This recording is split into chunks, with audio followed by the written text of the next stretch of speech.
so much for joining me. Today is going to be a really fun day because, well, I'm going to take these off. Hold on. Today's going to be a really fun day because I'm going to talk about the electric violin, and I'm going to be featuring the song It's My Thing because that was the first song that I wrote specifically for playing the electric violin with. And yeah, so I wanted to answer any questions about the electric violin. I've had just a couple, but I also am going to answer some questions that I've been asked in person a lot. So one of the questions that I was asked was if my violin was custom made. And the answer is no, it was not custom made. I bought it from a company called Johnson String Instruments. Do they have a new name now? Boston something. There was another. Sorry, my quarantiner is driving me nuts. There was another name for that. The I don't remember the carriage house violins. That's the other name, but they're really great. And I actually rented my viola from them when I was in middle school, and then in high school.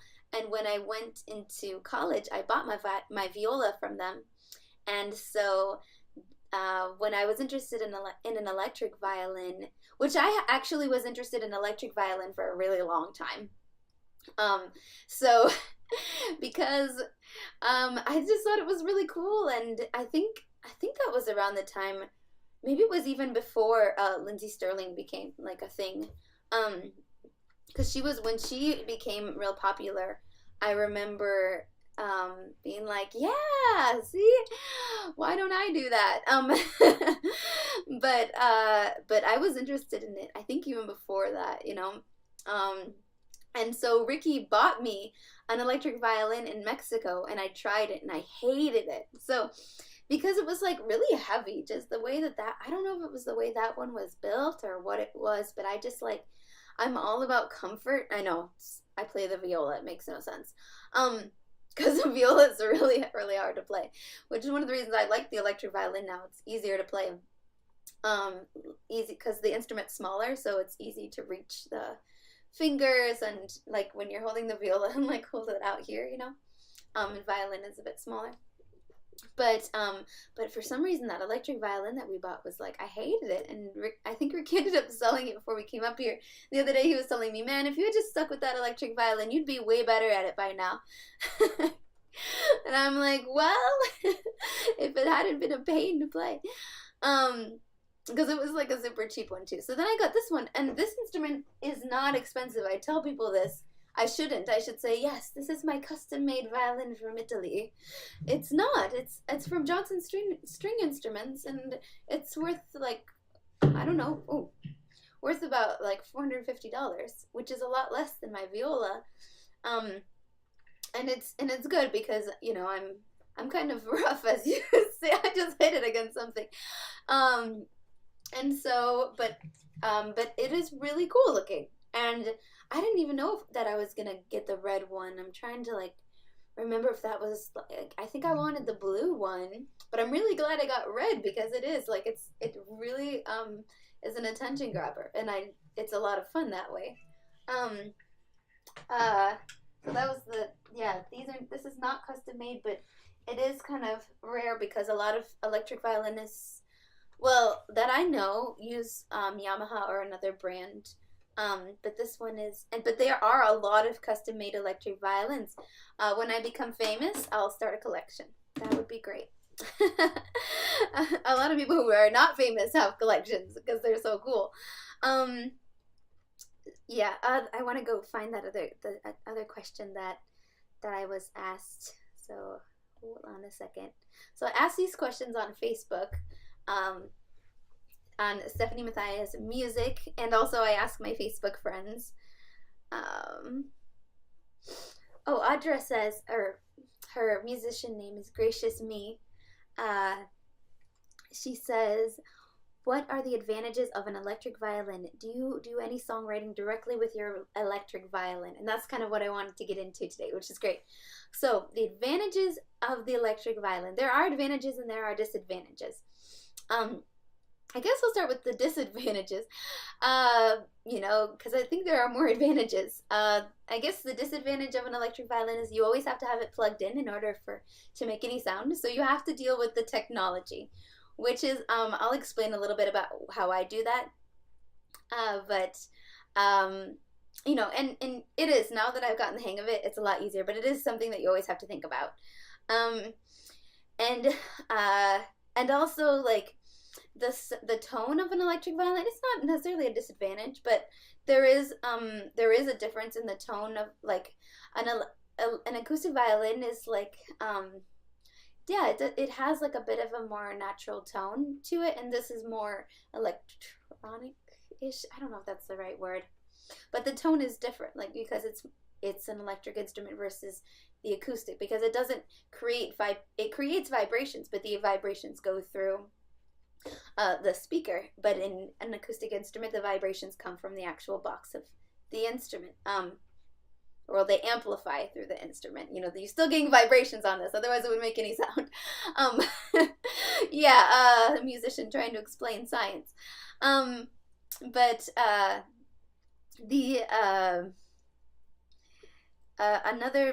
that's not necessarily a disadvantage. It's a different sound though. So, but I actually really like the way that the electric violin sounds.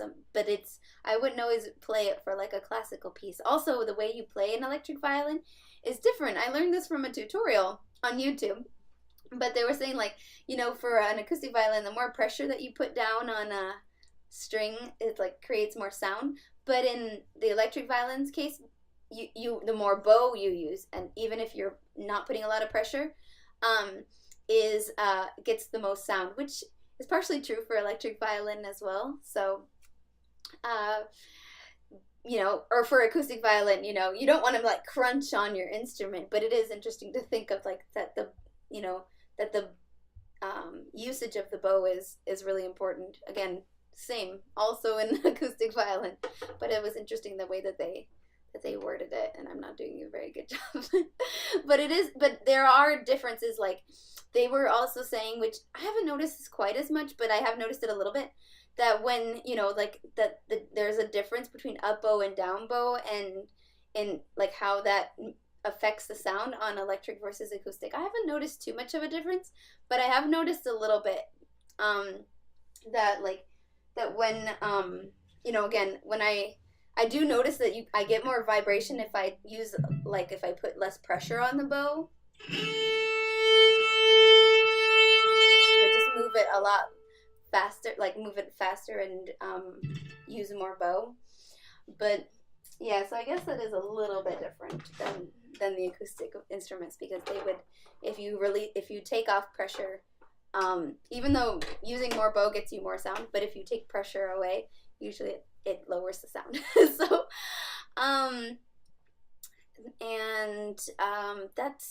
that's really all I could think of in terms of disadvantages. The advantages are lots. The main advantage of, well, I don't know. I don't know how to rank them, because there are a couple. One is that you can, like, an acoustic violin can carry very well, but not in every setting. So an electric violin, you can plug it into whatever size speaker or amplification you need for a specific event. For example, the other day, I was at a wedding, and my viola can carry, like it carries very well, and it can handle a church of 200 people with no problems. But we were at the side of a pond, and they had the fountain going in this pond, and the bridal party was walking from far away, and one of the bridal party, as they were coming down, or one of the guests or something, was saying, they can't hear you at all from where they're standing. And so I had my electric violin ready for cocktail hour, so I ran to my car and grabbed it and plugged it in and played the same exact music on my electric violin, and it sounded beautiful. But it carried across the whole thing because I just turned my speaker up, But it's just like, but I'm like, the violinist in me, like, no, if they had turned that fountain off, my acoustic instrument would have been just fine.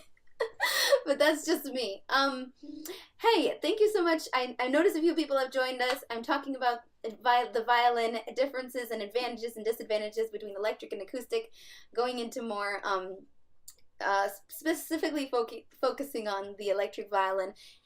Please leave any questions that you have for me about the electric violin, how to use it for songwriting, how to use it in general. I'm going to really talk about that today and go into some detail, because I know that a lot of people have asked me. They'll ask me, even like at my performances, like, what is that violin? And it's cool. So that was what I was going to say about the advantages of the electric violin, is that that you can that it looks cool. It's interesting. So you know, I've only realized recently that I have, I don't know, I mean, I don't want to sound like I know more than I do, but I noticed that I kind of have an entrepreneurial spirit. And so which I've never noticed about myself, but when I started my company Singers and Strings, I realized, hey, you know, I'm doing okay. And because is there a chord? Yes. I'll get into that in just a sec. Thanks for that question, Christy. That's great. But the fact that well, actually, someone gave me this idea too, so I guess I can't take the credit for coming up with it. But the idea of having an electric violin and looking cool is a great seller. It really is. So like, that's what I told people, and when I was doing an interview for an article, like on like starting your own business, like to try to find something different that you don't see a lot of, or some, because, and if it's something that you wanted to do, like all those years ago, I wanted to do to learn the electric violin, and but also like after I didn't like that one, I waited a while because I'm like, I don't know, like when I decided to buy this one, I bought it to use in a band, and it was like something that I just kind of had to take a leap to do. Like I didn't see myself doing what I'm doing now, performing like full time. So to answer, but it looks very cool, and so that's kind of an advantage because it's something that people don't see, and it makes them curious and makes them want to hire you. Obviously, you have to learn to play it well, but it definitely helps if it looks cool. So so there is a cord. I use what they call a 1/4-inch cable, which is a basic instrument cable that you use to plug in an electric guitar or my piano. Right now, one of I have 2 working 1/4-inch cable cords, and one of them has recently died, and so I have one, and that one's connected to my piano. So I'm using this for my violin, which is a wireless transmitter. So, but it has the same end as a 1/4-inch cable, and so I plug one end in here and the other end in my speaker, which is sitting over there, and that's it. Another cool thing about the electric violin is that you can add different effects and sounds to it. I know people use looper pedals, which is something that's like on my bucket list. But I have a pedal that adds like a ton of reverb, so it sounds really echoey and lovely and just beautiful. And so I use that one all the time. And so I have to plug the other end of this, instead of plugging it directly to my speaker, I plug it into my pedal so that the violin sounds cool. And then and then use the same sort of cable to plug from the pedal to the speaker. So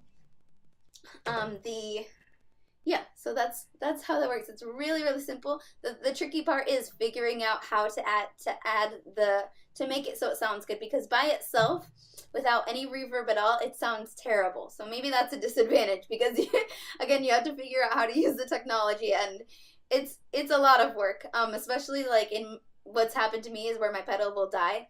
My speaker has a reverb on it itself, but it's not my favorite. My old system had reverb, like had a little mixer attached to it, so I could just use it directly to add like tons of awesome reverb. But that speaker wasn't battery powered, and I really needed a speaker that's battery powered so I could play outside. And this is the one that I use now. It's really tiny, but it's Bose, and it's really great. It's awesome. It packs a punch.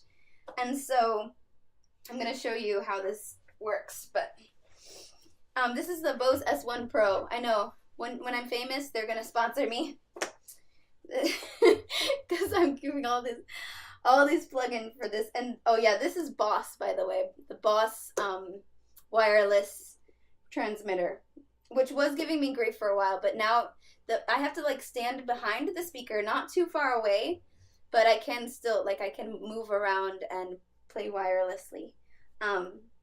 Without having to be attached by a cord, which is really nifty. But I just have to be careful. I like your outfit. Thank you. Always gotta plug my merch. Show me your hero side. I didn't do any makeup or anything today because I was recording. I didn't go to the studio today, but we were doing a session virtually. So I've been pretty busy. But I had to well, okay, I'm gonna at least put my merch on. Thank you. Thank you so much. And you can buy this shirt for $20. On my website. Just send me a message.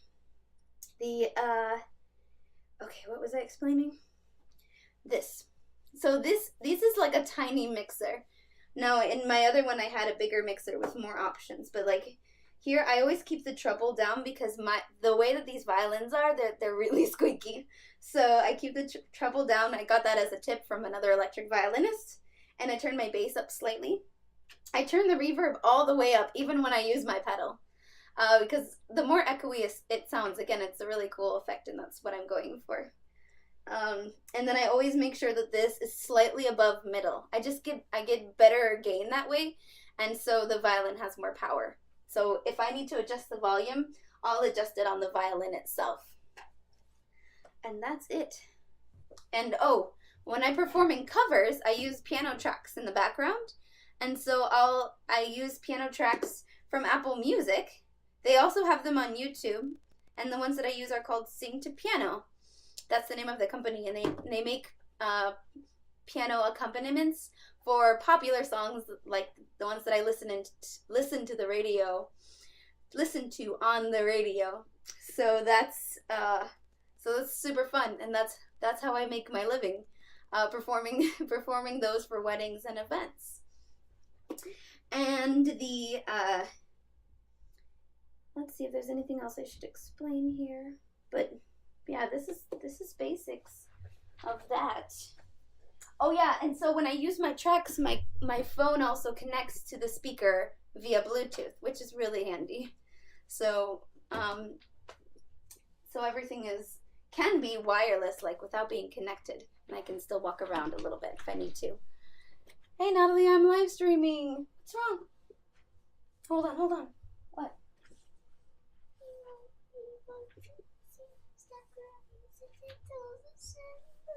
Oh, come here.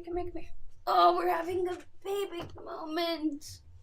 So Natalie has come and joined us, and she's sad because she just had her last class of before Thanksgiving, and she says I won't be able to see my teacher until December.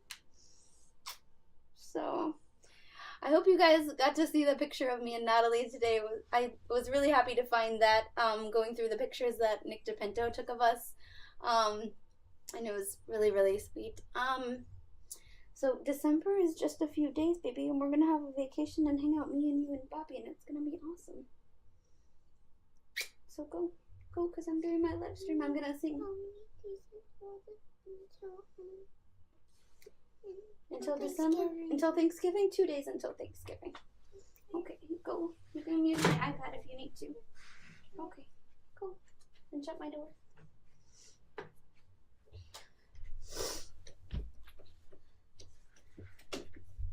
So, oh, yeah, go ahead, baby. All right. Okay, I'm going to sing for you guys now. Let me know if you have any other questions. I hope I answered all of the ones that were asked in this one question. Oh, do you do any songwriting directly with your electric violin? Okay, I'll go into that in a second. So right now, I was using my interface to connect my piano last time, and it sounded really great. But when I was trying to perform, I'm going to perform It's My Thing right now, which is the first song that I featured the electric violin in when I wrote it. at the time of writing it. And but the problem with it is that I can't hear the piano if it goes through the interface. I can't hear it through my headphones. Oh, unless I have headphones on. And when I play the violin, my headphones disconnect and then I can't hear the piano. So let me know if you guys hear the piano through my microphone. That's what I'm going for today.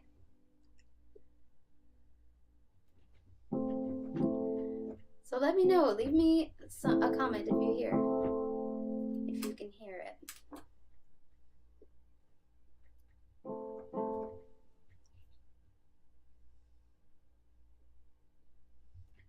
Now, It's My Thing is a really sassy song about like having self-confidence and just saying like it's okay if I make mistakes. I'm still gonna figure out, how I'm gonna get my way, and it's okay that I'm in the midst of a storm and things are crazy. I wrote it 2 years ago when I was trying to, start my job as an electric violinist and also write music with electric violin. Like, it was okay, like I can just do what I want to do. And I also like quit my nannying job. Now I'm nannying full time again, which is great. But at the time when I quit my job, it was a big risk to take, and so I wrote the song shortly after making that decision. All right, here we go. Here's It's My Thing.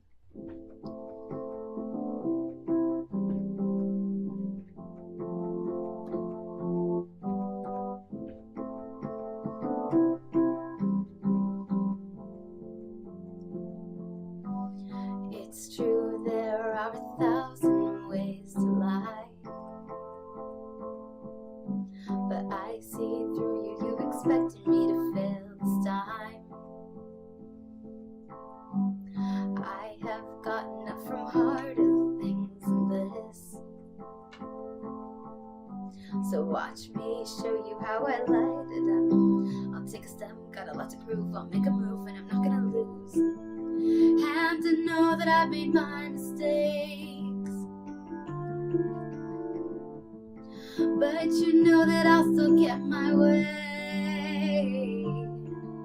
'Cause it's my thing for to believe. So take it or leave it, I'll pick up the pieces. I'm not gonna let anyone stop me now. I'm gonna bring the house down.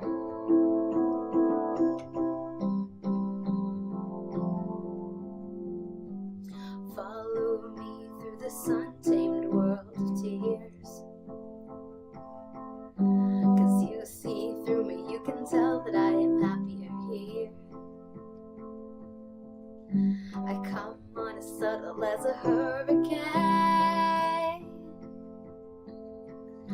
I'll strike like lightning as I tear it up. I know it's hard, got a lot to learn, so I'll strike a match and I'll watch it all burn.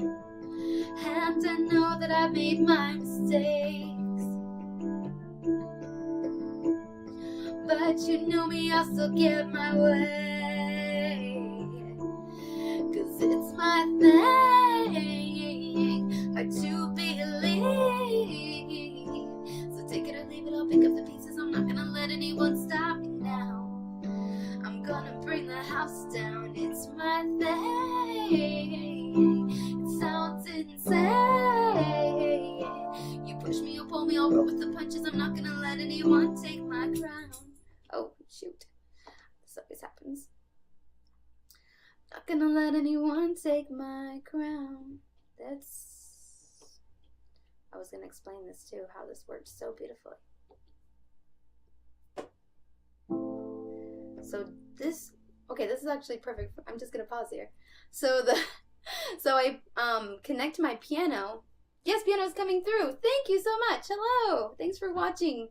I paused in the middle of my song because when I turned my keyboard on and off, it like erased my settings. So what I do when I'm performing live is that I pre-record a part on my piano, and I just hit play, and that recorded piece of the song plays, and then I play violin on top, so that I can do a violin solo. So let me show you how that works. Actually, I wonder if I can tilt my camera down.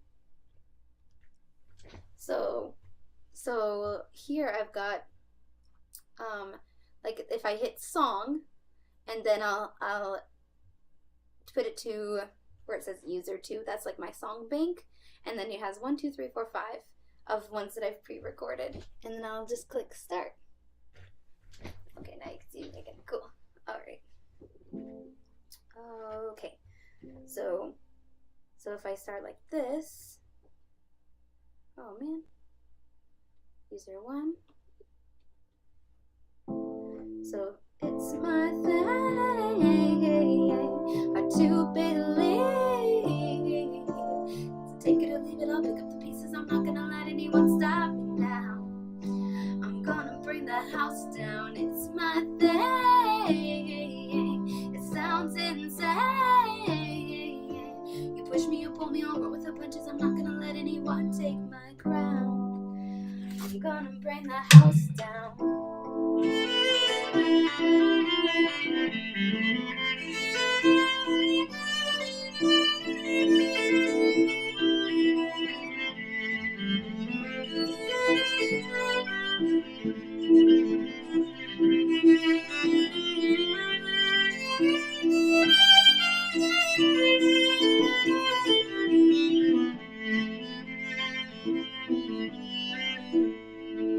And I know that I made my mistakes,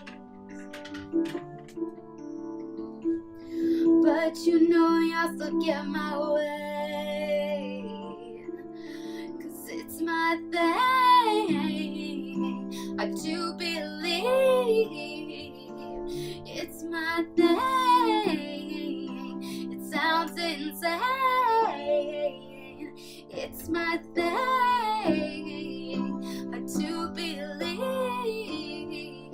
So take it or leave it, I'll pick up the pieces. I'm not gonna let anyone stop me now. I'm gonna bring the house down. It's my thing, it sounds insane. It's my thing, I do believe.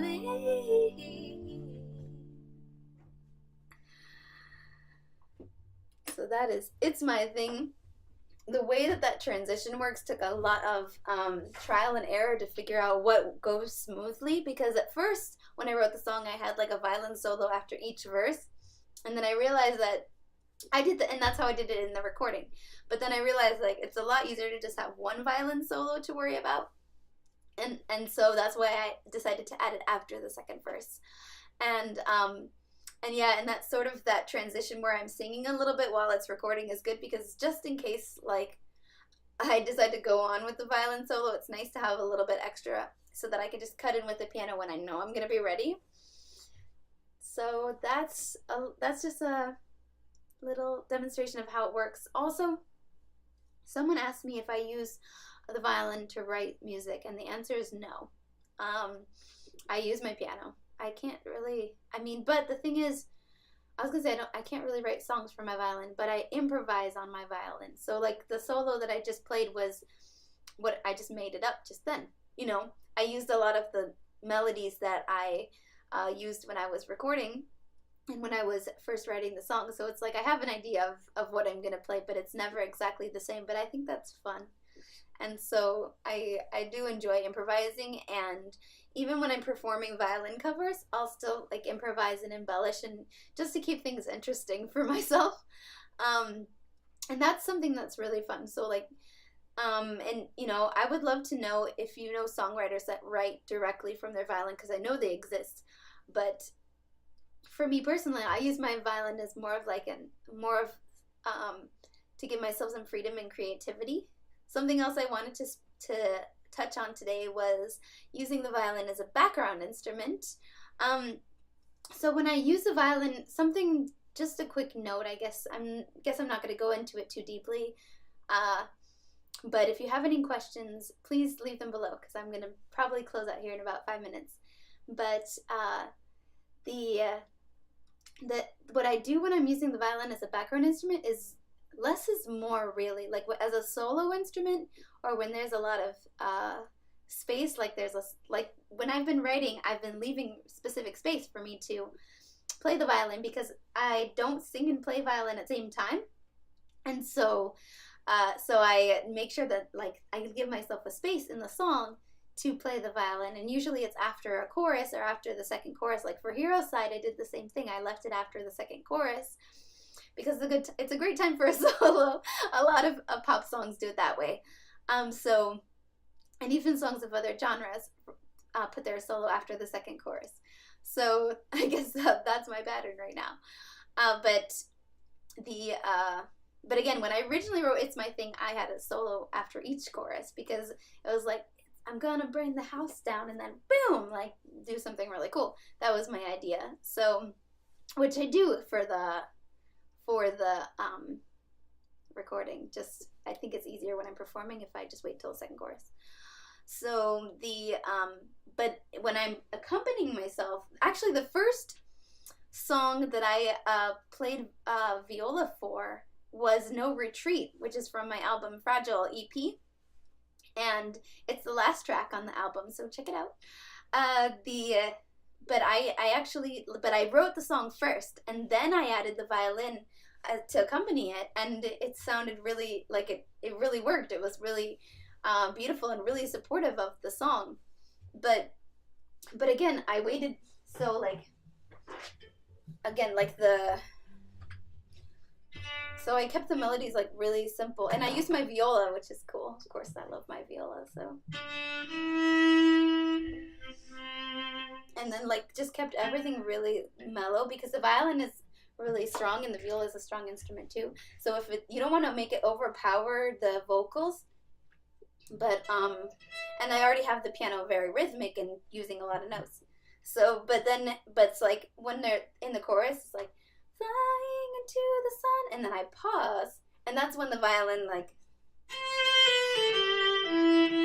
it has its own melody, but I wait until there's a pause in the singing. So that's what I would recommend in terms of using the violin as an accompaniment instrument. So even with Hero's Side, I mean, there was parts at the end where like the violin was rocking out but that was because everything was really intense.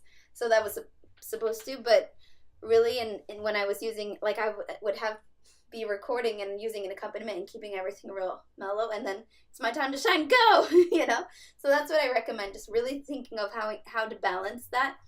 And you can even get help with that, asking your producer if you're producing a song. So all right, I think that's everything that I wanted to share about the electric violin and songwriting today. Thank you so much for watching. If you have any questions, if you have a question, go ahead and leave it now, but I think I'm just going to sign out. So feel free to reach out to me during the week because I'm still going live every single week on Tuesday at 1:15 p.m. This is good practice for me, and I just really appreciate you being there for me and hope that you can learn something. All right, bye.